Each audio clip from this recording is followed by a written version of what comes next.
vamos partir da seguinte consideração: todas as grandes mudanças da moda cultural ao longo dos tempos, elas acontecem de uma maneira peculiar.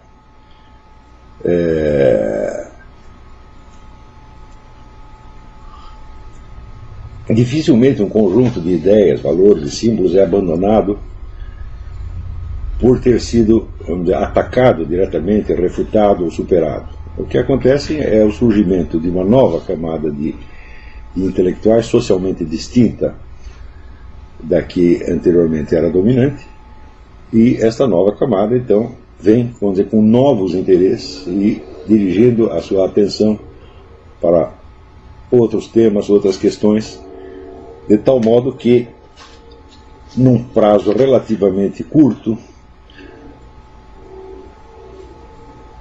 a cultura anterior se torna incompreensível e inacessível, tá certo? E a nova ocupa o seu espaço. Então, jamais se pode confundir, vamos dizer, a ideia de uma superação histórica, quer dizer, do fato de que uma nova moda cultural tomou conta do espaço, com, vamos dizer, o confronto intelectualmente válido entre dois corpos de ideias. Nunca podemos achar, vamos dizer, que a ideia, simplesmente porque ela foi abandonada historicamente, ela terá sido refutada ou impugnada de maneira alguma.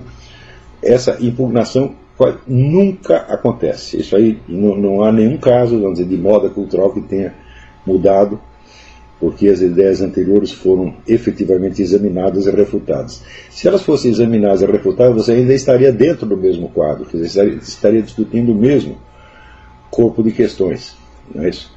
Então, vamos dizer, isso aí Nietzsche que observou bem, você só supera aquilo que você substitui. Quer dizer, não se trata de discutir e de refutar ideias, mas de colocar outras no lugar delas e fazer com que as anteriores sejam esquecidas. Na medida que são esquecidas, então justamente por isso, enquanto elas estão dominando, elas não foram refutadas. Depois que elas são esquecidas, não precisa refutar mais. Tá certo? Então, o efeito disso é que, vamos dizer, o chamado progresso da cultura, o progresso do conhecimento, na verdade é uma sucessão de esquecimento, uma sucessão de perdas absolutamente formidáveis. Também, quer dizer, na medida em que as novas ideias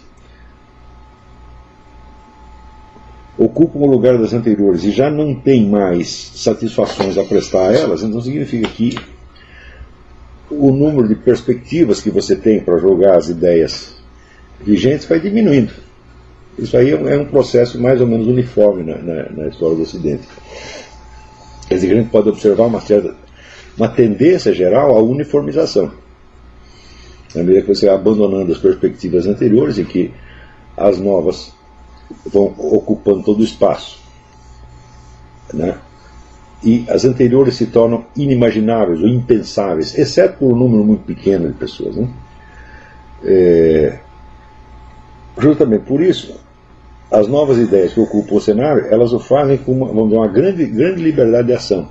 Elas não têm satisfações a prestar, vamos dizer, à cultura anterior, e portanto elas só admitem ser contestadas ou discutidas dentro da sua própria perspectiva. Então isso naturalmente tende a fechar o esquema, tá certo? Por outro lado, como as novas gerações já são educadas dentro das novas ideias, elas não são capazes de imaginar, quer dizer, há um processo de esquecimento e depois há outro processo de eliminação completa, ao ponto de que, vamos dizer, a própria cultura anterior se torna inimaginável, exceto sob a forma, vamos dizer, de estereótipos simplificados, concebidos pela nova cultura só para fins da sua própria autoglorificação. Então isso também é uma coisa, quer dizer que o progresso cultural, o progresso intelectual é constituído de uma série de empobrecimentos, uma série de perdas de memória, por assim dizer, e quando a perda de memória se prolonga por tempo suficiente, ela se torna uma perda de capacidade, de todas as capacidades intelectuais, imaginativas, requeridas para a compreensão da cultura anterior, são realmente eliminadas. Então, por outro lado, o fato de que essas novas ideias venham com um poder avassalador de quem ocupa um espaço vazio, faz com que facilmente elas se transformem em instrumentos de ação social e produzam, então, mudanças sociais de uma maneira muito, muito acelerada. A gente pode observar isso, vamos dizer, ao longo dos últimos 4 ou 5 séculos. Por exemplo, quando aparece, por volta de 1400, 1500, a camada, vamos dizer, os chamados humanistas. Os humanistas eram pessoas que já não tinham formação filosófica e escolástica, mas tinham uma formação retórica baseada nos retóricos de antigamente, principalmente Quintiliano e Cícero. Tá certo? Então, pessoas dedicadas, vamos dizer, à arte literária, às línguas, etc. Tinham, portanto, a área específica de capacidade, de capacitação deles era justamente a arte da persuasão. Certo? E começaram também a aplicar as regras da antiga retórica às literaturas nacionais, começaram a escrever nos idiomas nacionais, então, evidentemente, tiveram uma penetração muito grande na classe nobre, que é a classe que antigamente, antes disso, na Idade Média, era totalmente alheia ao mundo da cultura superior. Os nobres medievais eram caracterizados pela sua profunda ignorância. Né? Só para dar um exemplo, né? Carlos Magno, sob cujo governo se lançou o primeiro projeto de alfabetização universal, permaneceu analfabeto até os 32 anos e só muito dificilmente consentiu em aprender alguma coisa. Considerava-se que o aprendizado das letras era uma coisa ou para os monges ou para as mulheres. Os nobres não iam se dedicar a uma coisa dessa. Porém, a partir do surgimento dos humanistas, que falam já falam nas línguas nacionais e já não usam como instrumento aquelas técnicas lógicas altamente complexas dos escolásticos, mas usam instrumentos de persuasão, não de prova, né? Na verdade, de ação psicológica. Então, evidentemente, a nova cultura se espalha muito rapidamente entre a classe dominante, entre os nobres, tá certo? Então, se procurar nesse período, houve alguma confrontação intelectual entre os escolásticos, entre os humanistas e os escolásticos? Não, de maneira alguma. Houve, vamos dizer, a ocupação de um espaço vazio, tá certo? E, naturalmente, a exclusão, né, da cultura anterior. Quando surge, logo em seguida, a chamada cultura científica moderna, com Newton, Bacon, Galileu, etc., acontece novamente a mesma coisa.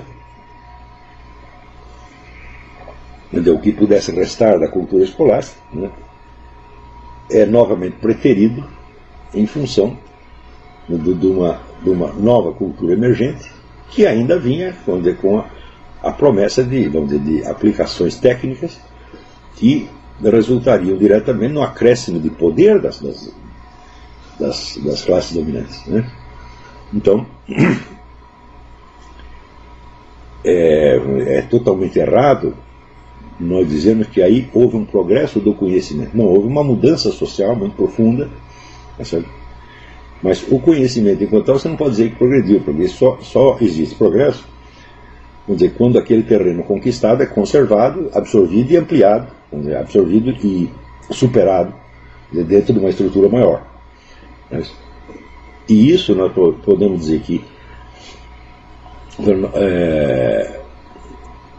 os casos em que existe um progresso, vamos dizer, objetivamente verificável na história são bem diferentes destas grandes mudanças, né? Aquilo que o Thomas Kuhn chama de revoluções científicas, né? Então, as revoluções científicas não trazem progresso de espécie alguma, elas trazem uma mudança de perspectiva, né? Veja, você mudar de direção não é você avançar necessariamente, avançar na mesma direção. Porque se você muda de atividade completamente, muda de assunto, você não tem nem como comparar o que você está fazendo com o que está fazendo outra coisa, simplesmente não tem nada a ver com outra. Então, existe algum exemplo histórico de avanço, de progresso real? Tem. Você vê dentro da própria... Quando você pega, por exemplo, a evolução da doutrina cristã, desde os primeiros padres até a escolástica, aí você pode dizer que houve efetivamente um progresso, porque nada se perdia. A coisa era... Tudo que tinha na etapa anterior era assimilado, né, e fundido num novo arranjo com os elementos novos, por exemplo, aqueles que eles absorveram de Aristóteles. Quando ali Santo Alberto Magno, Santo Tomás começam a ler Aristóteles e a tentar formular a doutrina cristã em termos aristotélicos, eles não abandonam a doutrina cristã anterior. Eles simplesmente fazem um arranjo dela dentro de um novo quadro. Nada se perde. A ideia é exatamente não perder nada. Então, nesse caso, você pode dizer que desde os primeiros padres até a escolástica, houve um caso de progresso real. Mas, veja, isso é dentro da mesma cultura. Não houve uma revolução cultural, não houve uma ruptura. Tá certo? Agora, quando aparecem os humanistas, aí tem ruptura mesmo. Quer dizer, para mim, uma das coisas mais claras ali é que os humanistas, quando você lê Erasmo, por exemplo, está na cara que Erasmo não entende os escolásticos. O próprio Descartes, embora tivesse estudado com os escolásticos, né? Ele não sabe exatamente o que eles estavam fazendo. Mas então criam uma nova imagem dos escolásticos que não tem nada a ver com o que se passou historicamente, com a realidade histórica, mas tem a ver com a autojustificação e a autoglorificação da nova cultura emergente. Não é isso? Quando aparece também a cultura do iluminismo, você tem novamente uma mutação desse tipo, quer dizer, tem uma nova classe emergente de intelectuais que agora já não eram mais nem humanistas no sentido de Erasmo, não eram estudiosos no sentido de Erasmo, não eram escolásticos, né? Não eram humanistas, tá certo? E também não eram cientistas naturais, tá certo? Então era um quarto tipo de intelectual que surge já como precursor do jornalismo moderno, como Voltaire, quando é o primeiro jornalista moderno. Quer dizer, ele não era um retórico de estilo antigo, ele não era um filósofo escolástico, não era um cientista natural. O que ele era? Ele era um jornalista.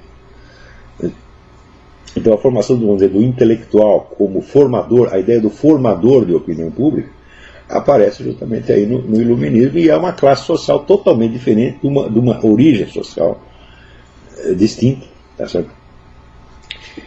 Que rapidamente cria uma série de novas modas e ocupa o espaço, tornando virtualmente incompreensível, né, não só a escolástica, mas também os seus antecessores imediatos do iluminismo, né? Quando você pega, por exemplo, a obra de Newton, né, e aquilo que de Newton Voltaire resumiu no livro Elementos da Filosofia de Newton, você vê que existe um Newton histórico e existe um Newton de Voltaire, que é já um Newton adaptado às finalidades do iluminismo. E contrasta de tal maneira, mas tão brutalmente com o Newton histórico, né, que realmente uma coisa não tem nada a ver com a outra. Quer dizer, historicamente, a finalidade, o que Newton queria, tá certo? Newton queria restaurar uma espécie de ciência profética que lhe permitisse interpretar a história à luz da Bíblia. Era isso que ele queria. E para isso que ele fez tudo, inclusive toda a física. Ele foi feito tudo para isso. Tá certo? Agora, no tempo do iluminismo, o que o pessoal separa só a parte da física de Newton, joga o resto do mesmo fora, né, e cria um Newton pseudo-histórico proporcionado às necessidades da nova cultura. Tá certo? Então, isso quer dizer que, em cada etapa histórica, o indivíduo que busca adquirir uma cultura superior, seja ele estudante universitário, seminarista, qualquer coisa, né, a primeira coisa que ele vai receber é um conjunto de falsificações e esquecimentos. Quer dizer, a mentalidade dele será moldada de acordo com, vamos dizer, a cultura contemporânea, no que ela tem, vamos dizer, de excludente. Quer dizer, a autoglorificação da cultura contemporânea é parte dessa mesma cultura. E dentro disso, por exemplo, a ideia de progresso, ela já está embutida como um mecanismo, vamos dizer, de autolegitimação permanente. Né? Ou seja, a coisa mais incrível é que, quando você pega pessoas que são relativistas históricos, que não deveriam acreditar em progresso de maneira alguma, Eles de fato dizem que não existe progresso histórico, você não pode raciocinar nesses termos, mas na prática, né, eles se consideram muito superiores a todos os seus antecessores. Quer dizer, não saem desta visão criada pela ideologia do progresso. Não consegue sair dela. Porque a ideia do progresso, a existência de progresso é um fato. Você não pode negar que às vezes as coisas melhoram, mas às vezes as coisas também pioram. Tá certo? Então, a existência de alguns exemplos de progresso efetivo é uma realidade histórica inegável. Tá certo? Então, você não pode ser contra a ideia de progresso, nem contra nem a favor. Quer dizer, progresso é uma unidade de medida que você deve aplicar aos acontecimentos históricos para saber aonde ele se realizou e aonde ele não se realizou.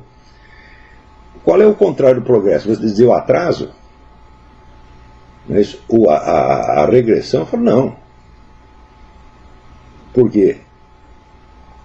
Vamos dizer, o tempo só vai para frente, o tempo nunca vai para trás. Isso aí é absolutamente impossível. Tá certo? E qualquer processo temporal, vamos dizer, ele é constituído sempre de mudança. E sempre haverá deterioração de alguma coisa e emergência de outra coisa. Tá certo? Então, praticamente qualquer época pode ser vista ou como de progresso ou como de deterioração, mas nunca de atraso. Você está entendendo? Atraso não existe. Quer dizer, porque não existe um relógio histórico, né, que possa, vamos dizer, medir toda a civilização, toda a sociedade e dizer, olha, às tantas horas você tem que estar em tal lugar, tá certo? Porque eu estarei lá. Isso aí, a ideia de atraso é, vamos dizer, um subproduto mecânico, né, da ideia de progresso. Progresso existe, atraso não. Você está entendendo? Você não pode dizer que uma sociedade que ficou estática durante 5 anos está atrasada. Está atrasada em relação à outra, mas ela não faz parte da outra. Né? Isso quer dizer que, para ela ser uma sociedade que está em progresso, ela teria que abandonar a sua própria autorreferência e se medir por uma outra, mas isso seria a extinção dela. Então, essa ideia do atraso é uma ideia autocontraditória. Atraso histórico não existe de maneira alguma. Isso é